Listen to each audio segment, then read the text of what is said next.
What do you mean you threw away the wall clock I gave you? It was $3,000. Mother-in-law shot me an angry glare, raising her voice. Isabel, how could you keep something like that in our house, even if it's expensive? I tried to stay calm, but couldn't contain my emotions. I glared back at mother-in-law, expressing my distrust. That beautiful wall clock had an unbelievable twist to it.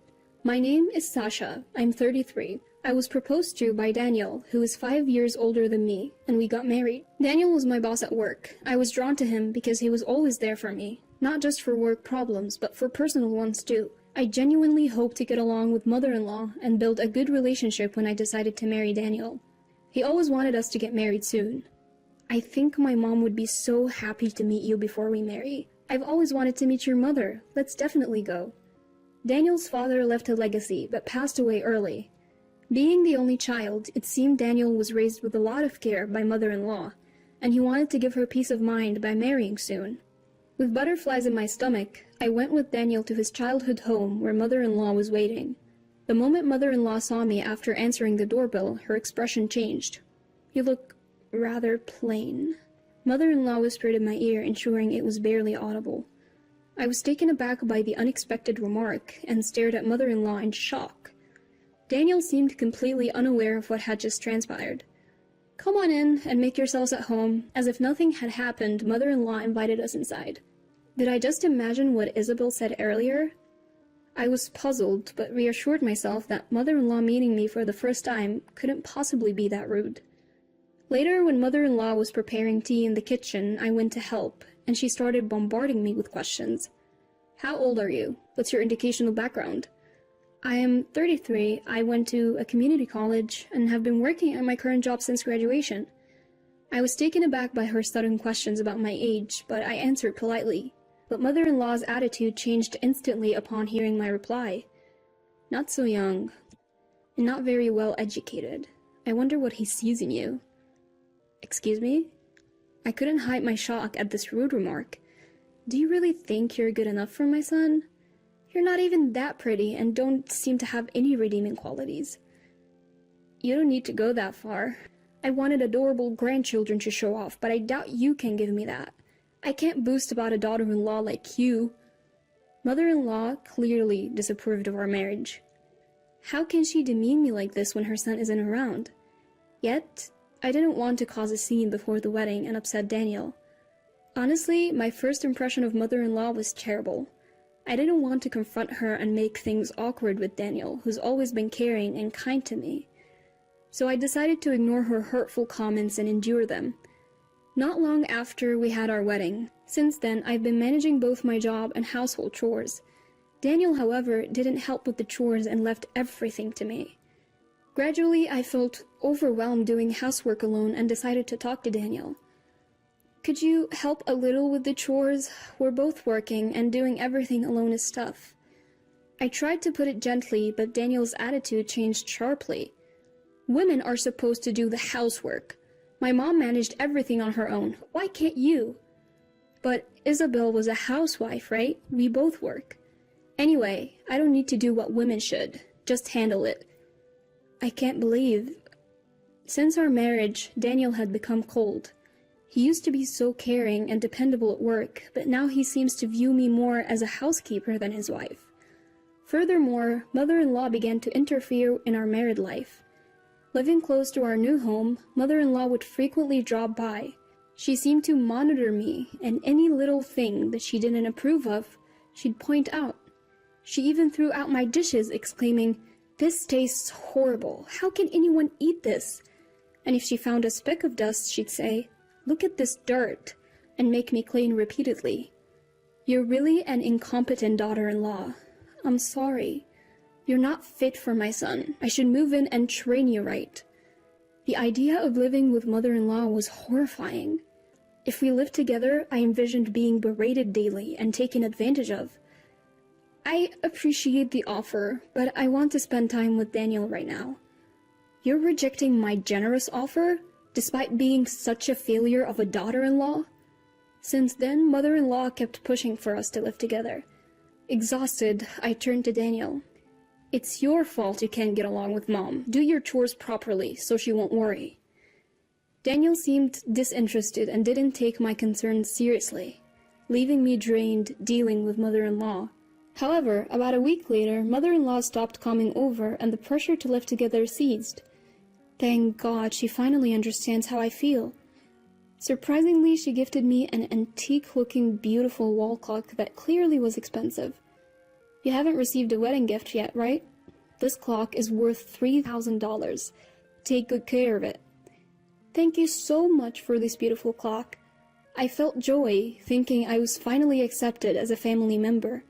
However, after receiving the clock, mother-in-law's phone calls began to include bizarre comments. If you have time to nap in the living room, you should be doing chores. How did you know I was resting for a bit? I can easily imagine what an inefficient daughter-in-law like you would do. Once might be a coincidence, but after that, frequent calls started coming in with comments like, relying on store-bought meals is lazy, and if you have time to watch TV, you should be doing housework. I was deeply unnerved, wondering how she knew what I was doing. Come to think of it, these calls began right after I received that clock. It felt as though the clock was watching my every move. Could it be? To confirm my suspicion, I took off the clock's cover to inspect the inside. Just as I thought. To my horror, I found something inside. I took a picture of it as evidence and immediately disposed of the clock. That evening when Daniel returned from work, he immediately noticed the clock's absence. Where's the beautiful clock? I got rid of it, because that clock... Before I could explain, Daniel flared up in anger. What? You threw away an important gift from Mom? That's it. We're getting a divorce. Without listening to me, he stormed off to his mother's house. The mention of divorce, especially so soon into our marriage, left me devastated and speechless.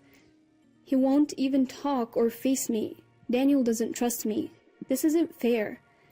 Overwhelmed with frustration and wanting to change the situation, I decided, I can't let it end like this.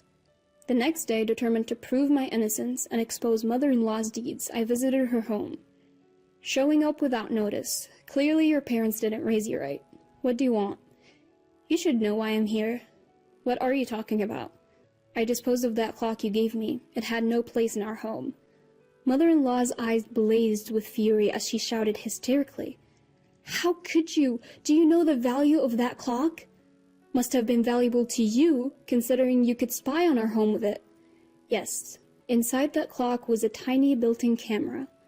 But when confronted, mother-in-law arrogantly smirked. Caught on quicker than I thought. It was to expose what an inadequate daughter-in-law you are. Excuse me. I thought if my son knew how useless you are, he'd divorce you and find someone better. What you did is a crime. Despite my sincere anger, mother-in-law mocked me with a sarcastic grin. But there is no evidence left, is there? You impulsively threw the clock away, after all. When Daniel finds out about the hidden camera, he won't forgive even you. We'll see. He's on my side. Plus, thanks to the clock, I succeeded in driving a wedge between you two. It was worth every penny. Mother-in-law looked at me with disdain, not showing an ounce of remorse for her actions. I discreetly slipped my hand into my pocket. Her arrogance would be her downfall. Unbeknownst to the smug mother-in-law, I had secretly recorded our entire conversation. Surely playing this record to Daniel would make him understand why I threw away the clock. Since our marriage, Daniel rarely listened to my side of the story, but this time, I hoped he would truly be supportive. That night, when Daniel returned home briefly for an errand, I opened up about everything that transpired with mother-in-law. As he listened, his face grew increasingly stern. I thought, finally he understands. But to my surprise, Daniel's response was not what I expected. You and your wild imaginations. Cool your head and apologize to Mom. You don't believe me. I have evidence right here. Why would Mom do such a thing? Stop lying. Just believe me for once. Enough. The only reason I came back was to give you this. Without letting me finish, Daniel presented me with divorce papers. Why couldn't he understand? He had shattered all my hopes. Daniel wasn't willing to listen to me and clearly did not trust me. I had given him one last chance to make things right. but I realized I couldn't stay married to a man like him. Without hesitation, I signed the divorce papers. Later that day, armed with the photographic and recorded evidence, I headed to the police station to take action. It's no joke. I just took a little peek in my daughter-in-law's private life in exchange for giving her an expensive clock. When the police arrived, mother-in-law lashed out, swinging her arms in a frenzy. Her violent outburst led to her being arrested not only for invasion of privacy, but also for assaulting an officer. The commotion drew the attention of many neighbors, and of course, from a distance, I watched as Daniel noticed me and approached, fuming. "What have you done? Release Mom now and apologize." Remember when I tried to tell you about the camera? Had you listened to me, none of this would have happened. But do you really want your own mother to be labeled a criminal? Confronted with the reality of the situation, Daniel's face turned pale, and he profusely apologized. "I was wrong. I'll do anything. Please forgive me. After we got married, you rarely listened to me, and when I told you about the hidden camera, you didn't believe me. Do you realize how much that hurt me? I didn't want to believe Mom could do something like that. I hoped everything would be fine if I denied your claims. I was kind of aware since Mom had been calling me about what you were doing at home. You knew about the hidden camera and the clock? It wasn't that I knew for sure, but I wanted an easy way out. I'm so sorry. I'll make it up to you in any way." But his apologies now felt hollow. Knowing that he was aware of the hidden camera, yet still blamed me and thrust divorce papers at me, was unforgivable. I've recorded our conversation. As for the divorce settlement, be prepared to pay. Whether or not I'll press charges against Isabel depends on how you make amends. Following negotiations, Daniel agreed to pay a compensation of 3 million yen. Meanwhile, interactions with mother-in-law, who was held in detention, were done through my attorney. "I don't want to be a criminal. Please forgive me." During a meeting with her lawyer, I heard she was inconsolable and continuously wept. In the end, mother-in-law was released after paying a settlement of 1 million yen. However, the news of her spying quickly spread throughout the neighborhood. With her high pride, mother-in-law became too embarrassed to step outside, becoming isolated as neighbors and acquaintances kept their distance. Daniel, who always defended mother-in-law, also faced cold stares. It seems no one expects him to find a young and beautiful partner, let alone remarry. Since we worked at the same place, the news of our divorce spread quickly. The awkwardness at work was palpable, and before long, Daniel resigned. On the other hand, I've managed to move on from both mother-in-law and Daniel, and I am now very happy. My hard work has been recognized, and I even received a promotion.